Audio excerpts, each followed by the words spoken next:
আসসালামু আলাইকুম। আশা করছি সবাই ভালো আছেন। আপনারা কিন্তু ইতিমধ্যে অবগত হয়েছেন যে বাংলাদেশ নৌবাহিনীতে এক বিশাল নিয়োগ বিজ্ঞপ্তি প্রকাশ করেছেন কর্তৃপক্ষ। তো সেখানে কিন্তু একটি নতুন পোস্টের কথা উল্লেখ করে দিয়েছেন, যেগুলো গত বছরগুলোতে কিন্তু সেই পোস্টে ছিল না।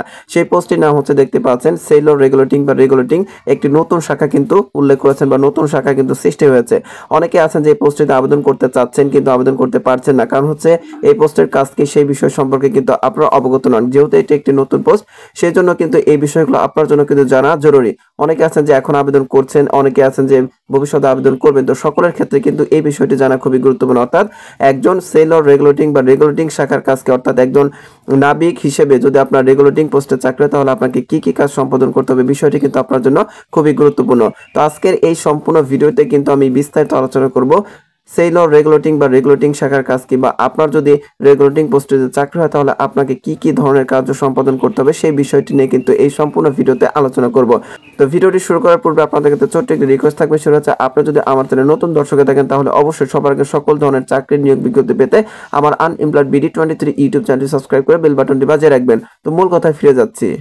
তো স্ক্রিনে কিন্তু আপনারা দেখতে পাচ্ছেন রেগুলেটিং শাখার কাজ কি সেই বিষয়টি কিন্তু আমি সুন্দর করে কিন্তু লিখে রেখেছি। এগুলো কিন্তু আমি রিডিং করে আপনাদেরকে জানিয়ে দেব এবং এর ব্যাখ্যা কিন্তু আমি দিয়ে দেবো। তো আপনারা একটু ধৈর্য নিয়ে সম্পূর্ণ ভিডিওটি দেখবেন, তাহলে কিন্তু বিস্তারিত বিষয় কিন্তু আপনি বুঝতে পারবেন। তো আমি আশা করছি আমার ভিডিওটি দেখার পর আপনার অন্য কোনো ভিডিও দেখার প্রয়োজন পড়বে না। অন্তত নাবিকের যে রেগুলেটিং পোস্টটি রয়েছে এই পোস্টটি সম্পর্কে আপনার অন্য কোনো ভিডিও দেখার প্রয়োজন পড়বে না, আমি আশা রাখছি। তো এখানে দেখতে পাচ্ছেন ক্রমিক নং 1, জাহাজ বা ঘাটির আইন শৃঙ্খলা রক্ষণাবেক্ষণের দায়িত্ব পালন করা। 2 দেখতে পাচ্ছেন নৌবাহিনীর ঘাটি অথবা ঘাটি সংলগ্ন মহাসড়কে ট্রাফিকের ডিউটি বা দায়িত্ব পালন করা। এরপরে ক্রমিক নং 3 দেখতে পাচ্ছেন নৌবাহিনীর আইন অনুযায়ী সকল নিয়ম নীতি রুটিন সহ অন্যান্য কার্যক্রম নির্বাহের জন্য বা সম্পাদনের জন্য শৃঙ্খলা নিয়ন্ত্রণকারী হিসেবে ডিউটি বা দায়িত্ব পালন করা। এরপরে ক্রমিক নং 4 দেখতে পাচ্ছেন জাহাজ বা ঘাটিতে নাবিক আগমন বা বহির্গমন করা, অর্থাৎ নাবিকদের আসা যাওয়া এবং নাবিকদের ছুটি সংক্রান্ত সঠিক তথ্য নিশ্চিত করা ও তা সংরক্ষণ করা। ক্রমিক নং 5 কিন্তু আপনি দেখতে পাচ্ছেন বিভিন্ন প্রোটোকল ডিউটি করা এবং মেল আদান প্রদানের দায়িত্ব পালন করা।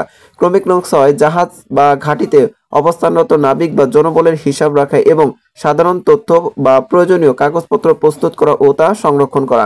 ক্রমিক নং 7 কিন্তু আপনি স্ক্রিনে দেখতে পাচ্ছেন, এখানে দেখেন ক্রমিক নং 7 বিষয়ভিত্তিক পেশাগত দক্ষতা অর্জনের জন্য নৌবাহিনীর ব্যবস্থাপনায় দেশ ও বিদেশে প্রশিক্ষণ গ্রহণ করা। এরপরে ক্রমিক নং 8 দেখতে পাচ্ছেন গণপ্রজাতন্ত্রী বাংলাদেশ সরকারের আদেশে নৌবাহিনীর জাহাজ বা কন্টিনজেন্ট সদস্য হিসেবে জাতিসংঘ মিশনে যাওয়া বা জাতিসংঘ মিশন গ্রহণ করা।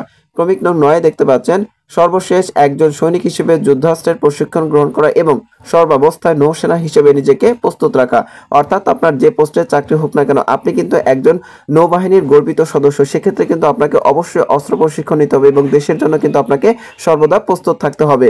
তো এখানে কিন্তু যে বিষয়গুলো আমি উল্লেখ করে দিয়েছি, একজন রেগুলেটিং নাবিক বা রেগুলেটিং শাখার যে কাজ, সেগুলো কিন্তু এখানে আমি উল্লেখ করে দিয়েছি। তো আমি আশা করছি আমার ভিডিওটি যদি আপনি মনোযোগ দিয়ে সম্পূর্ণ দেখেন, তাহলে বাংলাদেশ নৌবাহিনীর রেগুলেটিং শাখা বা রেগুলেটিং নাবিকের কাজকে সেই বিষয়টি কিন্তু আপনি স্পষ্ট এবং ক্লিয়ারলি বুঝতে পেরেছেন। তো ভিডিওটি যদি আপনার সামান্য উপকার আসে বা উপকার করতে পারে, তাহলে সবার আগে সকল ধরনের চাকরির নিয়োগ বিজ্ঞপ্তি পেতে আমার আনএমপ্লয়েড BD23 ইউটিউব চ্যানেলটি সাবস্ক্রাইব করে বেল বাটনটি বাজিয়ে রাখবেন। আরেকটি বিষয় হচ্ছে, আমার এই ভিডিওটি আপনারা কে কোন জেলা থেকে দেখছেন অবশ্যই একটি কমেন্ট করে জানাবেন। আপনার একটি কমেন্ট আমাকে নতুন কোনো ভিডিও তৈরিতে উৎসাহ বা অনুপ্রেরণা যোগায়। তো ভালো থাকবেন। আসসালামু আলাইকুম।